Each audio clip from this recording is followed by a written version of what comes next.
Il est exactement 18 h sur les antennes de Chérif la télévision. Mesdames et messieurs, bonsoir. Merci de votre fidélité et bienvenue dans cette édition dominicale. 22 septembre 1960, 22 septembre 2025, le Mali indépendant à 65 ans et le village de Sodala dans le cercle de Niafouila n'est pas resté en marge des festivités commémoratives du 22 septembre. Une fête grandiose a été organisée à cet effet. C'était en présence de plusieurs personnalités administratives, religieuses et coutumières de la localité et celles venues de la Guinée-Conakry. On en sait plus dans ce commentaire signé Amadou Camara.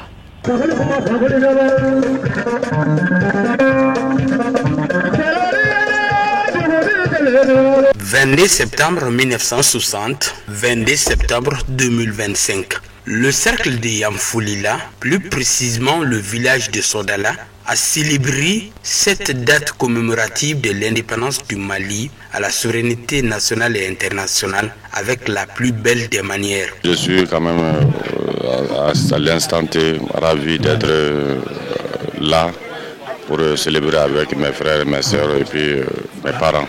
Mes parents Bozo qui ont organisé la fête de l'indépendance du Mali à leur niveau ici, comme à l'instar des autres zones du pays. Tous les Mali sont dans la dynamique des fêtes de l'indépendance, de notre ascension à l'indépendance du 22 septembre 2025. Donc, raison pour laquelle je suis là ce matin. Que la jeunesse sache que le Mali c'est pour nous, que ce soit le Mali d'aujourd'hui ou le Mali de demain c'est pour nous. Donc soyons quand même unis et forts pour que le Mali soit quand même un pays de référence, un pays développé et pour toujours. Les autorités locales présentes à cette cérémonie commémorative de l'indépendance du Mali ont exprimé leurs sentiments de joie et de fierté dans le concept Mali croit. Effectivement, cette journée, c'est une journée commémorative du 22 septembre. Comme on l'a constaté, cette année, ça a été vraiment bien organisé avec éclat partout au Mali. Donc nous ne pouvons qu'en jouir de ça. Que Dieu nous montre la prochaine édition. Rien ne peut aller sans la cohésion sociale, l'entraide, la socialité, la solidarité. Et je les invite à faire beaucoup de bénédictions pour le Mali-Bas. Parce qu'on est en période de guerre, de soutenir nos femmes. Parce que toute évolution ne peut pas aller sans des sacrifices. Alors que Dieu nous assiste, qu'il amène la paix et la stabilité dans notre Mali. Le représentant du préfet de Yamfoulila,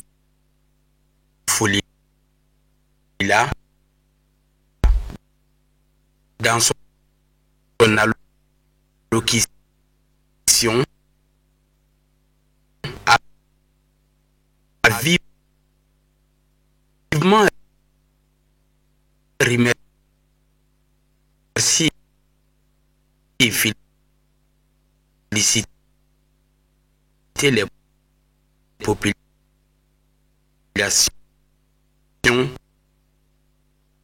de Sodala. L'actualité nationale se poursuit en direct sur nos antennes. Clap de fin du concours d'éloquence organisé par l'univers des orateurs.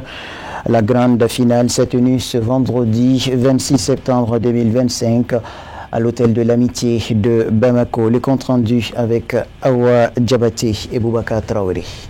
Devant un public nombreux composé des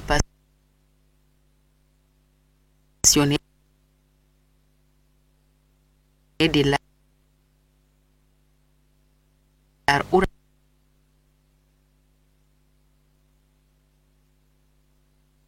oratoire de membres du jury, de partenaires et des familles, les finalistes se sont affrontés dans une ambiance à la fois solennelle et électrique. Chacun des candidats a su captiver l'auditoire par la force de son discours, l'éloquence de sa diction et la profondeur de son message. À vrai dire, si on se prépare, on attend toujours à un résultat.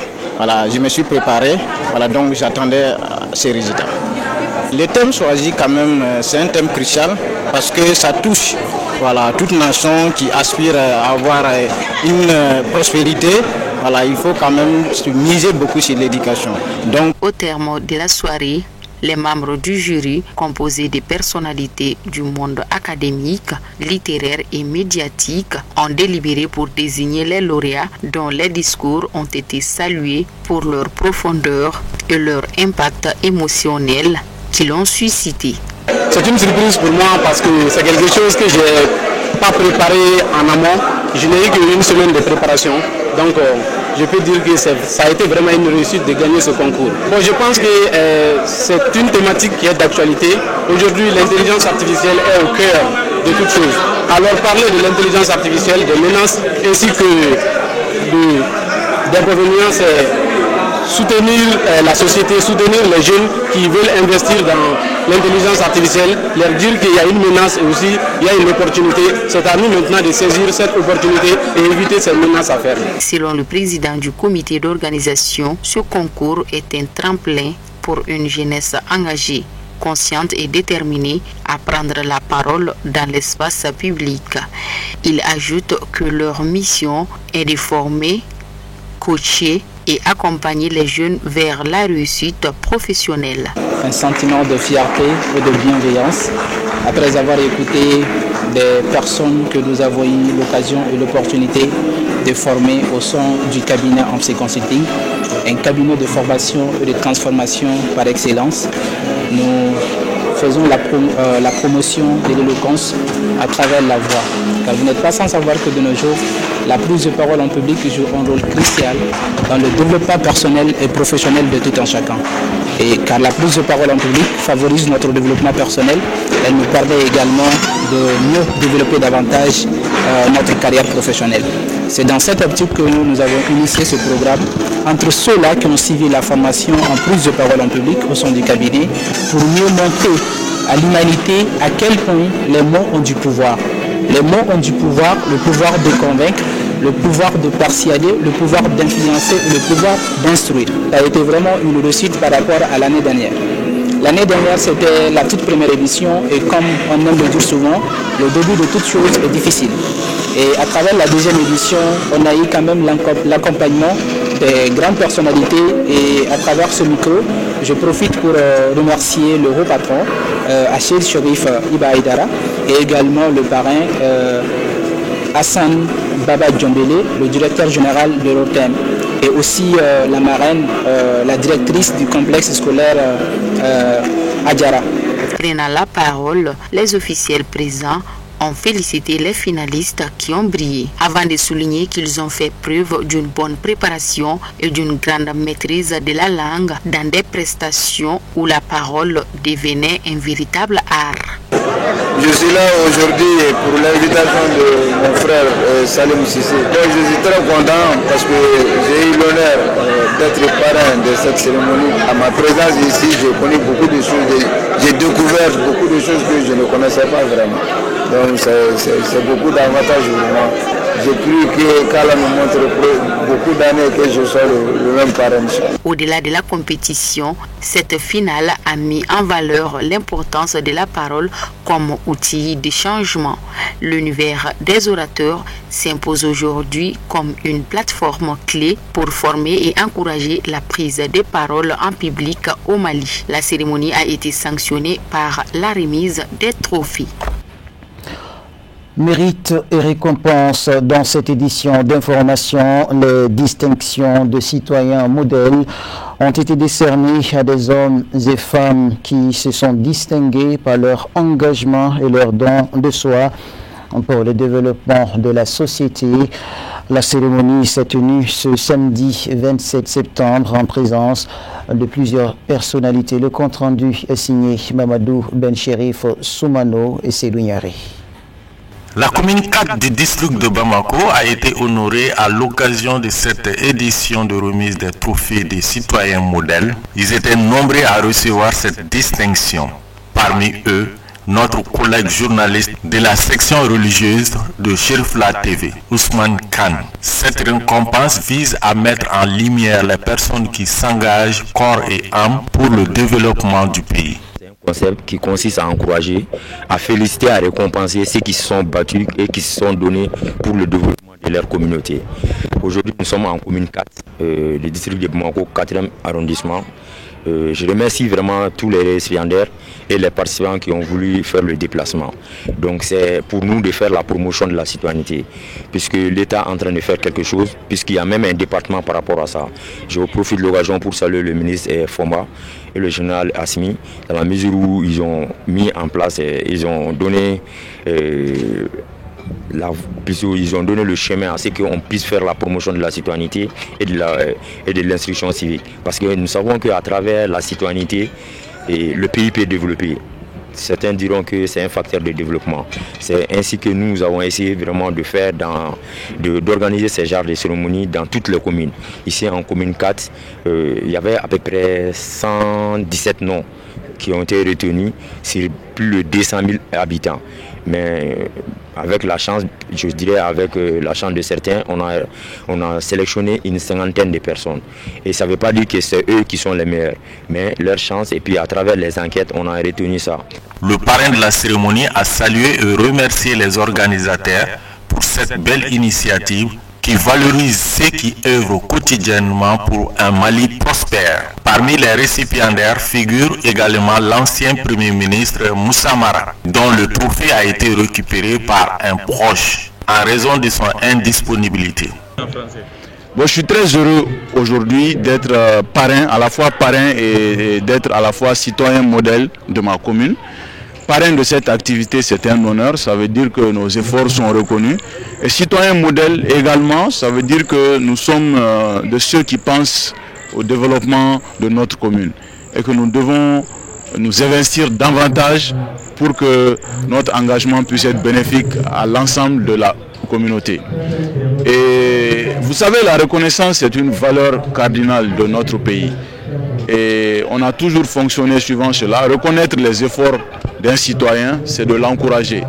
Être un bon citoyen. Être un bon citoyen, ça ne veut pas dire de dire oui à tout ce qui se passe ou à tout ce qui est décidé. Être un bon citoyen, c'est de s'impliquer autant que faire se peut dans l'amélioration des conditions de vie de sa communauté. Je remercie les organisateurs, les médias, tous ceux qui sont venus pour magnifier cette cérémonie. Recevez mes remerciements. On se dit à l'année prochaine. Les organisateurs ont annoncé que les prochaines éditions toucheront les autres communes du district de Bamako. Sans transition, voyons ce qui fait l'essentiel de l'actualité par-delà nos frontières, en bref et en images. 4 ans après le coup d'État ayant renversé le président Alpha Condé, la Guinée connaît enfin la date de sa prochaine élection présidentielle. Le scrutin se tiendra le 28 décembre prochain selon un décret lu samedi soir à la télévision nationale. Cette annonce marque une étape cruciale dans le retour à l'ordre constitutionnel promise depuis longtemps par les autorités militaires. Elle intervient au lendemain de la validation définitive du référendum sur la nouvelle constitution, un texte largement approuvé par les électeurs guinéens. La nouvelle constitution, censée remplacer la charte de la transition mise en place par la junte, modifie profondément les règles du jeu politique.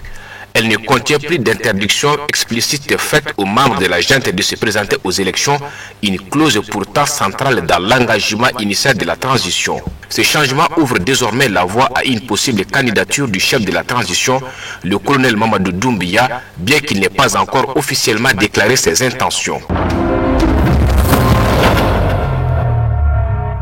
Les Chéchellois se sont rendus aux urnes samedi pour élire leur président et renouveler leur parlement.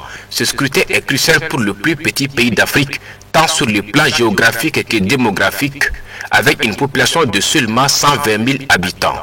Le président sortant, Wavel Aramkalawa, brigue un second mandat de 5 ans.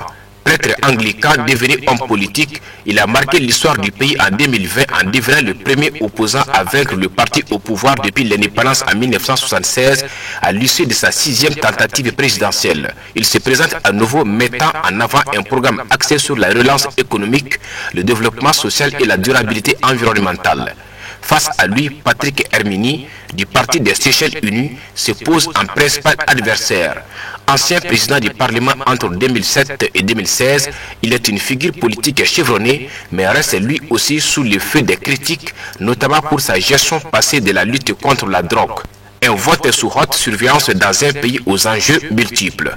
Si aucun candidat ne remporte plus de 50% des suffrages, un second tour opposera les deux premiers. Un paradis touristique aux prises avec des réalités sociales difficiles. Le président sortant est vivement critiqué pour ne pas avoir su enrayer la crise, tout comme son rival Patrick Hermini, qui a dirigé l'Agence nationale pour la prévention de la toxicomanie et la réadaptation entre 2017 et 2020 sans résultat probant. Ketia Jean-Charles ne sait pas si elle est enceinte de 7 mois ou sur le point d'accoucher. Ce qu'elle sait en revanche, c'est qu'elle a tout perdu. Avec son mari et ses 3 enfants, elle dort sous des bâches dans un camp insalubre sans eau, sans nourriture, sans certitude de voir le lendemain.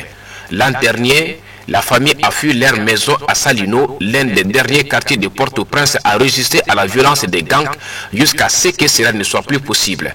Aujourd'hui, ils vivent au jour le jour comme 1,3 million de déplacés internes en Haïti, un chiffre record pour le pays. Un pays à genoux, selon les mots de Laurence Saint-Cyr, président du Conseil présidentiel de transition en Haïti, qui s'est exprimé jeudi devant l'Assemblée générale des Nations unies à New York. Il a plaidé pour une mobilisation urgente de la communauté internationale, alertant sur une situation explosive. Près de la moitié de la population souffre d'insécurité alimentaire aiguë, des centaines de femmes et de jeunes filles ont été violées et des milliers de jeunes sont condamnés à la désespérance. Face à cette situation, les États-Unis et le Panama ont demandé au Conseil de sécurité de l'ONU d'autoriser une nouvelle mission de 5550 agents dotés du pouvoir d'arrêter les membres des gangs. Une proposition qui n'a pas encore abouti malgré l'urgence sur le terrain. Après 10 ans d'interruption, les sanctions des Nations Unies contre l'Iran ont été officiellement rétablies samedi soir, plongeant une grande partie de la population dans l'inquiétude. Cette décision, motivée par l'échec des négociations sur le programme nucléaire iranien, fait craindre des conséquences dramatiques sur la vie quotidienne des millions de citoyens déjà confrontés à une crise économique aiguë. Les mesures qui vont des embargos sur les armes aux restrictions économiques et financières risquent de frapper durement un pays dépendant des importations pour de nombreux produits essentiels, notamment les médicaments. La diplomatie iranienne a qualifié d'infondée et d'injustifiable la réactivation des résolutions abrogées tout en appelant les pays à s'abstenir de reconnaître une situation illégale. Le Conseil de sécurité de l'ONU a donné son feu vert au retour des sanctions après avoir constaté l'impasse des pourparlers entre Téhéran et les Occidentaux. Les inspecteurs internationaux n'ont pas pu accéder aux sites nucléaires sensibles, alimentant les tensions. Si l'ensemble des sanctions prévues est appliqué, l'Iran pourrait être coupé du système bancaire international, aggravant encore davantage l'isolement économique du pays. Dans un contexte de précarité déjà prononcé, le rétablissement des sanctions risque de plonger des millions d'Iraniens dans une situation de survie quotidienne.